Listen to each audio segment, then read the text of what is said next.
त्यातून magnetic field lines pass व्हायला सुरुवात होईल. मग इथे 1 असेल, नंतर 2, नंतर 3 अँड सो ऑन.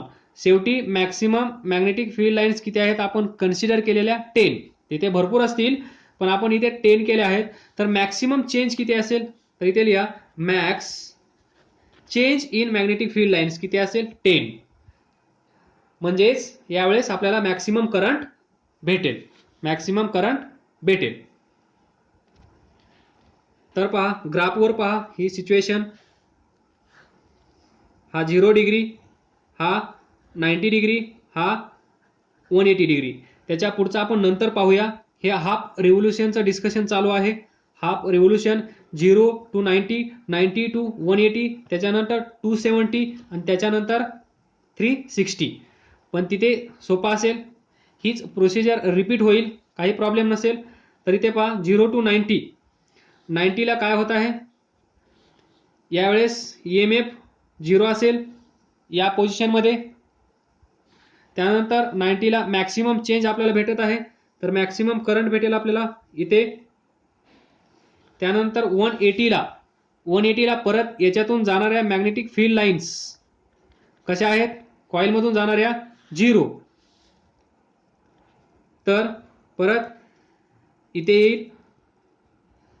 तर हा कर्व असेल, इथे असेल EMF मॅक्सिमम.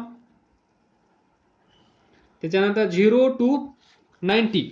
हे पहा 0 to 90 म्हणजे इथे समजा 20 डिग्री असेल, इथे 30 डिग्री, इथे 60 डिग्री. तर 20 डिग्री इन्क्लिनेशनला समजा 3 मॅग्नेटिक फील्ड लाईन्स जात असतील तर चेंज किती असेल 3 - 0 3. त्यानंतर ज्यावेळेस अँगल किती आहे 60, हा 90 मॅक्सिमम. 60 ला समजा 8 मॅग्नेटिक फील्ड लाईन्स जात असतील तर चेंज काय असेल 8 - 0. इनिशियली 0 होत्या. ज्यावेळेस त्या कॉइलचा अँगल 60 डिग्री झाला, 60 डिग्री विथ दिस प्लेन, त्यावेळेस त्याच्यातून जाणाऱ्या number of magnetic field lines किती आहेत 8. तर सुरुवातीला 0 होत्या, आता 8 जात आहेत. चेंज किती झाला 8. तर पहा चेंज काय होत आहे इन्क्रीज. ज्यावेळेस 0 डिग्री पासून आपण 90 कडे येत आहोत, या पोझिशनमधून या पोझिशनकडे आपण ज्यावेळेस येत आहोत त्यावेळेस number of magnetic field lines या कॉइलमधून जाणाऱ्या काय होत आहेत वाढत जात आहेत. म्हणजेच इन्क्रीज होत आहेत. इथून पुढे काय होत असतील इथून इकडे म्हणजे 90 पासून पहा 0 to 90 काय होत आहे इन्क्रीज. काय इन्क्रीज होत आहे magnetic field lines passing through this coil. त्याच्यानंतर 90 to 180 काय होत असेल एनी गेसेस डिक्रीज होत असतील, कारण अँगल परत तो हॉरिझॉन्टल कडे झुकत आहे. म्हणजे ती कॉइल परत या व्हर्टिकल पोझिशन मधून इथेही अशी असेल, इथे परत ती अजून हॉरिझॉन्टल होणार आहे. हॉरिझॉन्टल म्हणल्यानंतर पॅरलल म्हणजे या कॉइल मधून एकही मॅग्नेटिक फील्ड लाईन्स जाणार नाही. म्हणजेच इथून इकडे काय होत असेल डिक्रीज. आलं लक्षात. मग तो चेंज इन्क्रीज असो किंवा डिक्रीज असो, बस आपल्याला चेंज हवा आहे. चेंज फॉर करंट, लक्षात ठेवा, for current we need change.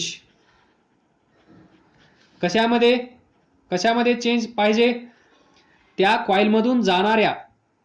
कॉइलमधून जाणाऱ्या मॅग्नेटिक फील्ड लाईन्स मध्ये चेंज हवा आहे. सुरुवातीला असेल 1 - 0 1, 2 - 0 2, 3 - 0 3, 4 - 0 4, 5 - 0 5, 6 - 0 6, 7 - 0 7, 8 - 0 8, 9 - 0 9. हा असेल मॅक्सिमम चेंज, हा असेल मिनिमम चेंज. तर पहा या चेंजमुळे आपल्याला भेटतो करंट. नाऊ हे झालं आहे आपलं हाफ रिव्होल्यूशनचं काम. आता राहिली आहे फक्त डायरेक्शन. या कॉइलमध्ये जो करंट प्रोड्यूस होत आहे, तुम्हाला माहित आहे जर तिथे मॅग्नेटिक फील्ड असेल आणि ही कॉइल मूव्ह होत असेल तर या कॉइलमधून करंट तयार होतो हे आपल्याला माहित आहे. त्याच बेसिक प्रिन्सिपलचा यूज करून आपण इलेक्ट्रिसिटी जनरेट करत आहोत. म्हणजेच ज्यावेळेस कंडक्टर मोशनमध्ये येतो, मॅग्नेटिक फील्ड तिथं प्रेझेंट असतं, त्यावेळेस करंट या कॉइलमध्ये जनरेट होतो. तो करंट त्या कॉइलमध्ये असा पण होऊ शकतो या डायरेक्शनमध्ये, किंवा तो या डायरेक्शनमध्येही होऊ शकतो. तर ही डायरेक्शन आपल्याला कोण सांगतं?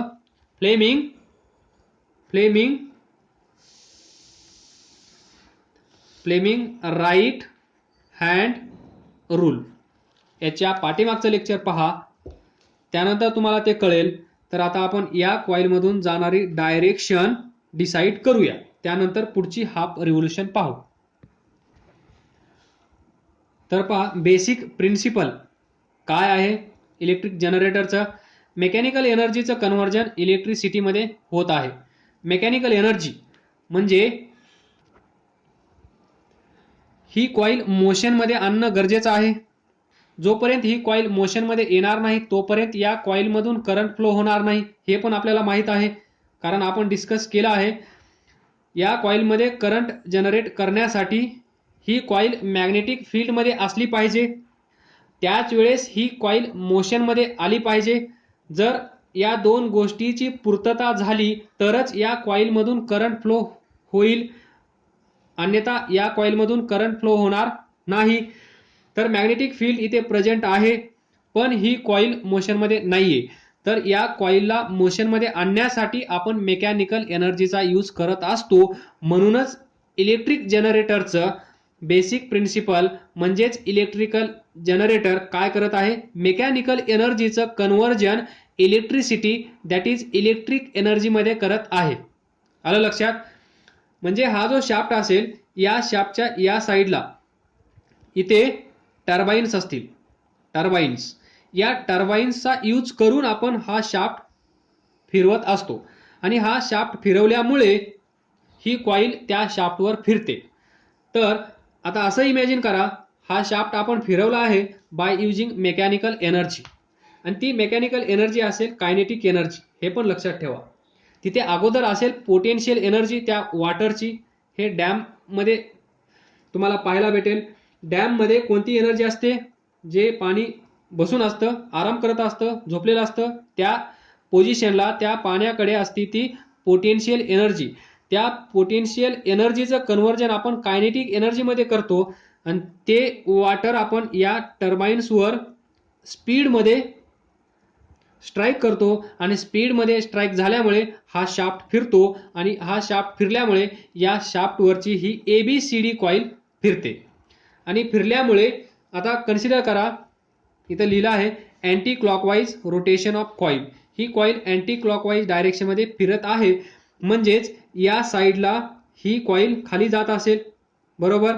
ही कॉइल खाली जात असेल म्हणजेच ही बॉडी असेल, ही बॉडी खाली जात असेल, तर या बॉडीवर फोर्स कोणत्या डायरेक्शनमध्ये ऍक्ट होत असेल? याच डायरेक्शनमध्ये. म्हणजेच फोर्स कुठे असेल? डाऊनवर्ड डायरेक्शनमध्ये. त्यानंतर मॅग्नेटिक फील्ड लाईन्स याची डायरेक्शन कशी आहे? लेफ्ट टू राईट, म्हणजेच दिस डायरेक्शन. या डायरेक्शनमध्ये मॅग्नेटिक फील्ड आहे.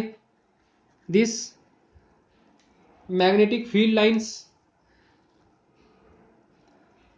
मॅग्नेटिक फील्ड या डायरेक्शनमध्ये फोर्स आहे.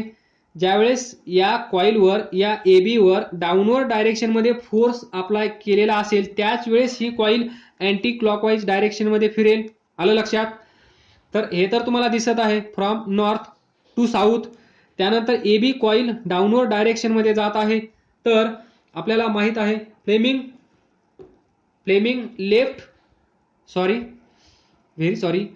फ्लेमिंग राईट हँड रूल कोणता? फ्लेमिंग राईट हँड रूल तो कसा यूज करायचा तर पहा, तर तो अप्लाय करण्यासाठी आपल्याकडे असला पाहिजे तो right hand. This is right hand. Right हँडची ही 3 बोटे अशी स्ट्रेच करा जी की एकमेकांना परपेंडिक्युलर असतील.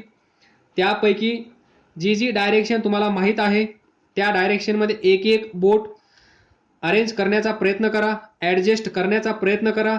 तर इथे पहा फोर्स म्हणल्यानंतर आपल्याला माहीत आहे, फोर्स म्हणल्यानंतर आपण फोर्स कोण देतो? हा thumb points the direction of force.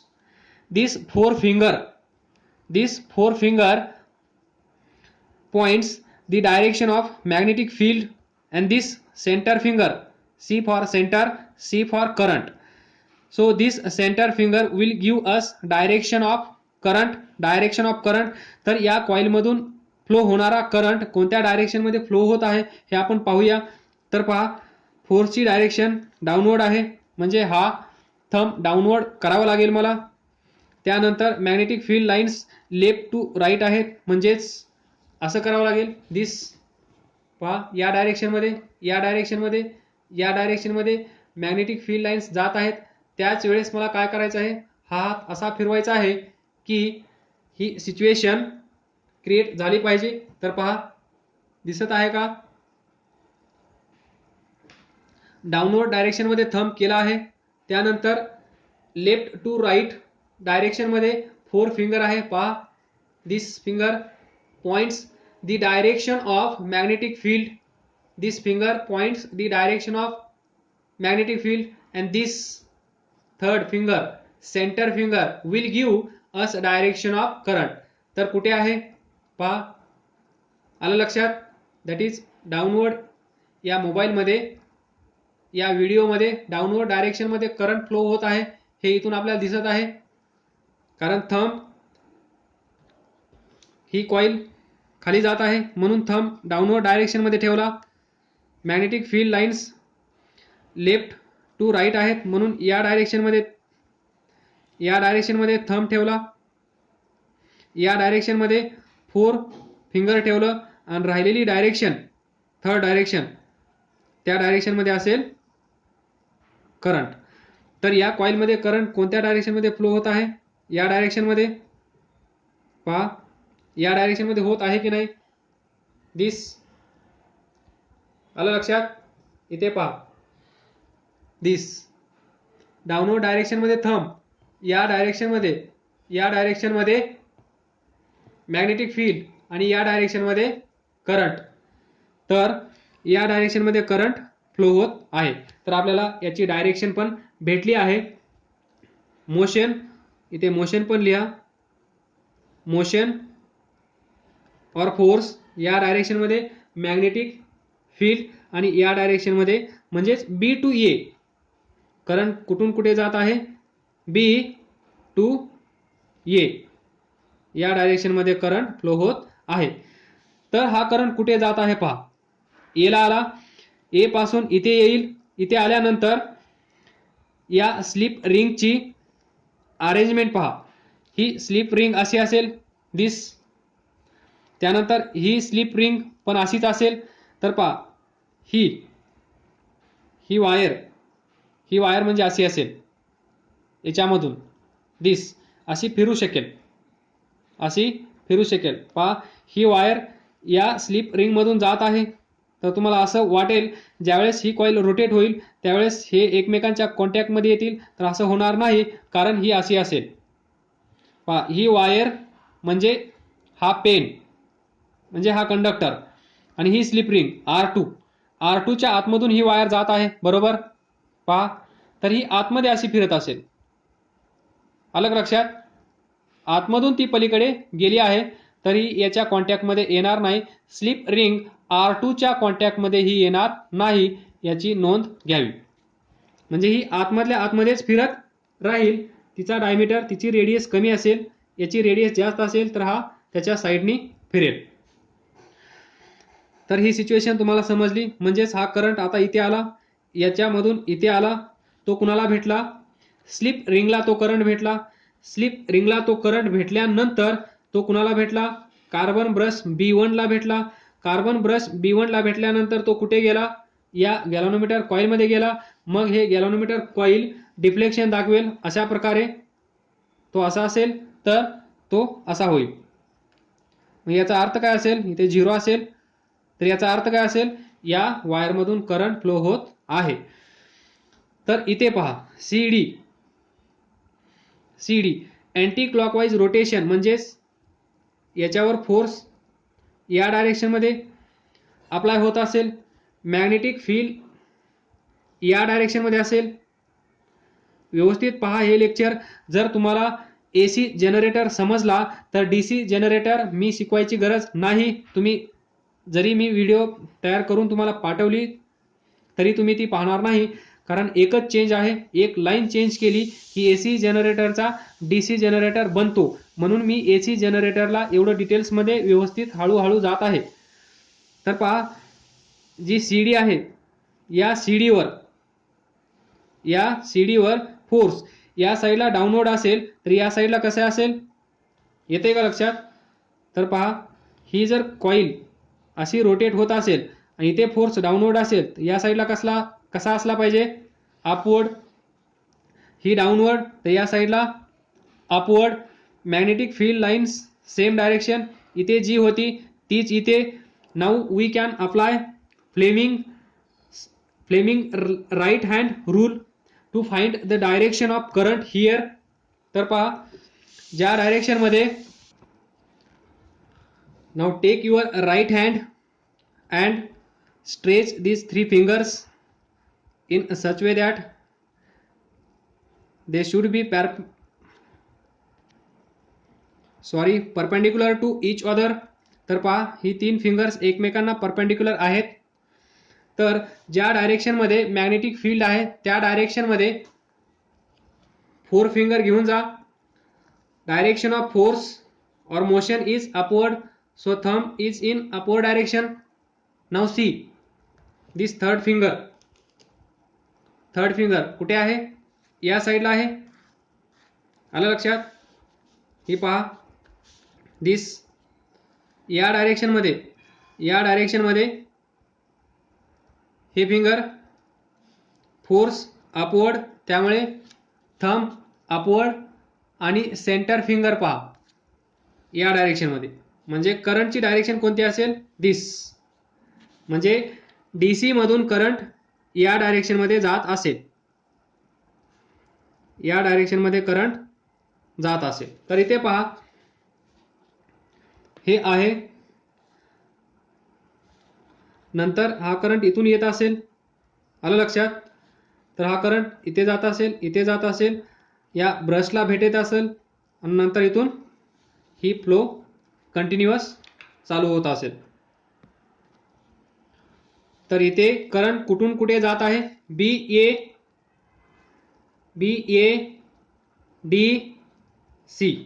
बरोबर. BA-DC या कॉईल मध्ये करंट पहा, BA-DC या डायरेक्शन मध्ये करंट फ्लो होत आहे.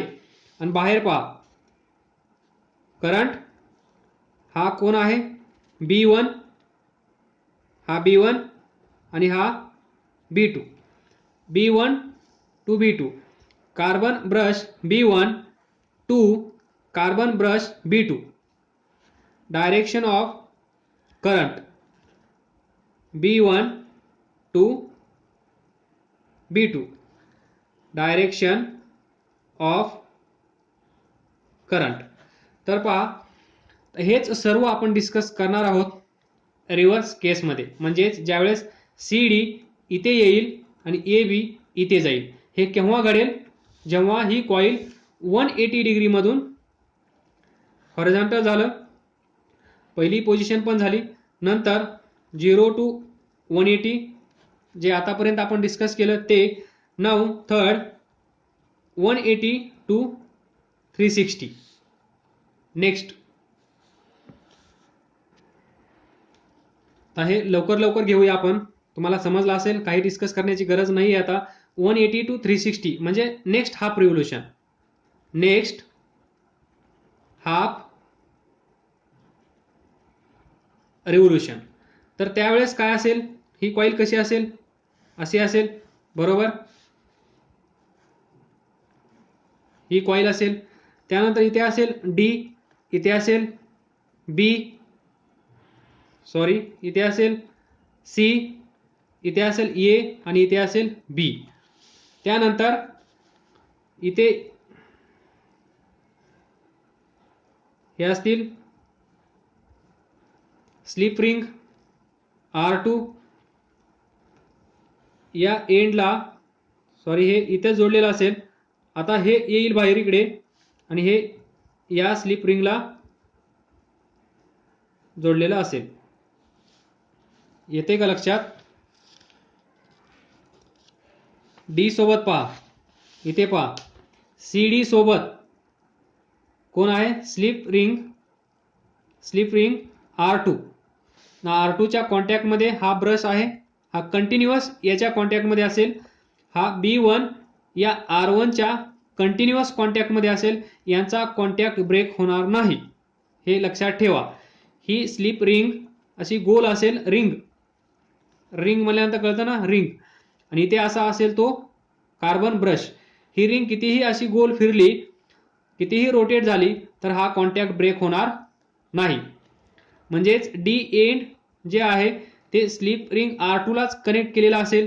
म्हणजे ही साईड ज्यावेळेस ही रोटेट होऊन 180 डिग्री कंप्लीट झाल्यानंतर डी पॉइंट इकडे येईल, त्यावेळेस ही वायर या R2 लाच जोडलेली असेल, हे लक्षात ठेवा. Now see after 180 degree, that is 180 degree to 360 degree. First half, then next half. हा 180 डिग्री पर्यंत आपण डिस्कस केला आहे. Now this part 180 degree to 360. Next half revolution. तर याच्यामध्ये काय होईल पहा, इथे सुरुवातीला काय आहे कंपॅरिझन करा. CD इकडे गेली, AB इकडे आली. तर पहा this is original position ABCD, clockwise direction ABCD. तर ही 180 डिग्री मधून रोटेट झाल्यानंतर अँटी क्लॉकवाईज डायरेक्शन मध्ये पहा, A इकडे गेला म्हणजेच ABCD. आता इथे अँटी क्लॉकवाईज डायरेक्शन तयार झाली ABCD. तर पहा ABCD, आलं लक्षात? परत पहा ABCD ओरिजिनल हॉरिझॉन्टल पोझिशन. ही 180 डिग्री मधून रोटेट झाल्यानंतर पहा हळूहळू रोटेट करतो. दिस दिस दिस.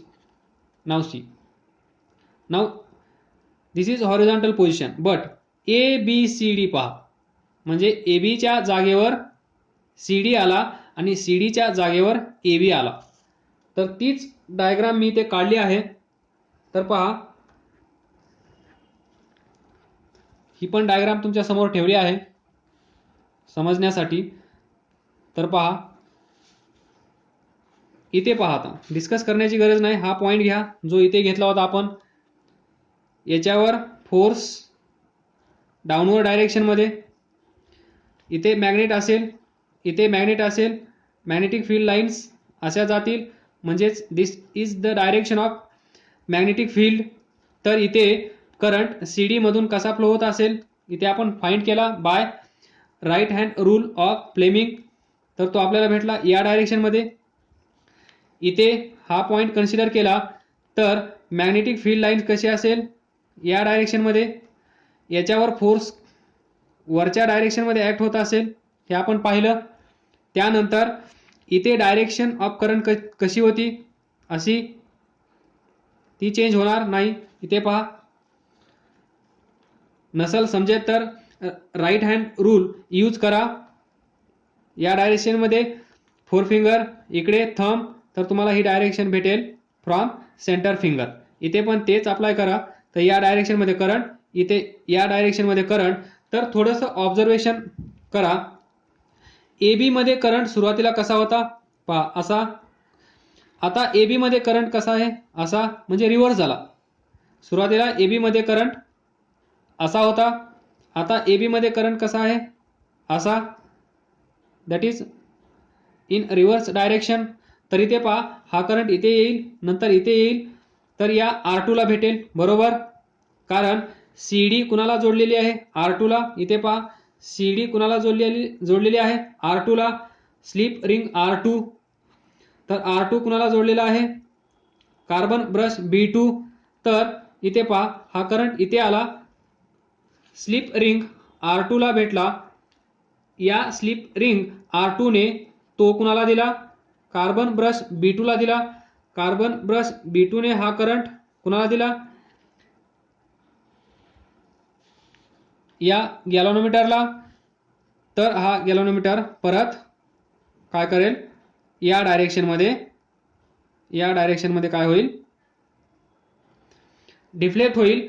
आणि याचा अर्थ काय असेल, या वायरमधून करंट फ्लो होत आहे.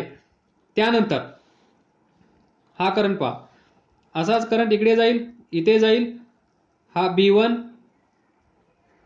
तर पहा direction of current through AB कशी आहे, मॅच झाली या सर्किटला. दिस समजलं नसेल तर विचारा, हे इमॅजिन करावं लागतं खूप, त्यावेळेस हे समजतं. इथे राईट हँड रूल यूज करा, इथून करंट येईल, या स्लिप रिंग R2 ला भेटेल. ही स्लिप रिंग ऑलवेज कार्बन ब्रशच्या कॉन्टॅक्टमध्ये असेल.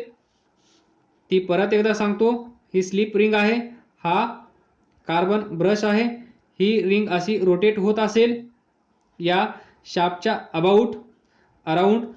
तर हा कार्बन ब्रश तिथेच असा असेल. पहा हा पेन फिरत आहे, पण इथला कॉन्टॅक्ट पहा, कॉन्टॅक्ट सदैव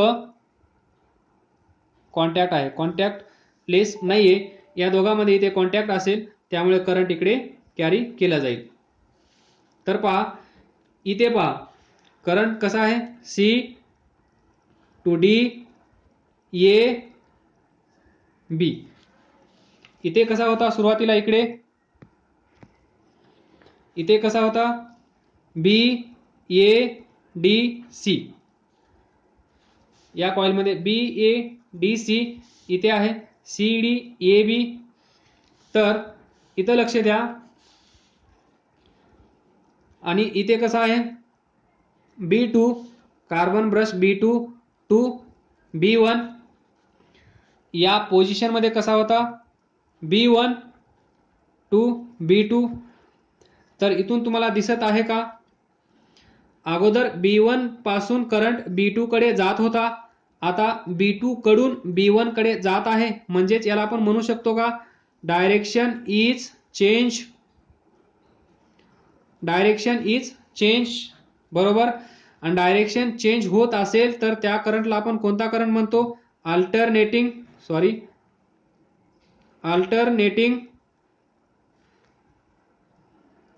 current, that is AC current. असं पण लिहितो आपण, AC करंट.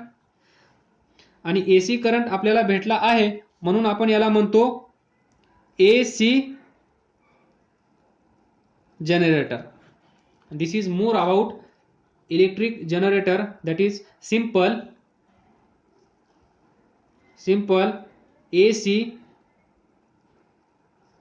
जनरेटर. जर हे समजलं नसेल तर तुम्ही विचारा, घाबरू नका.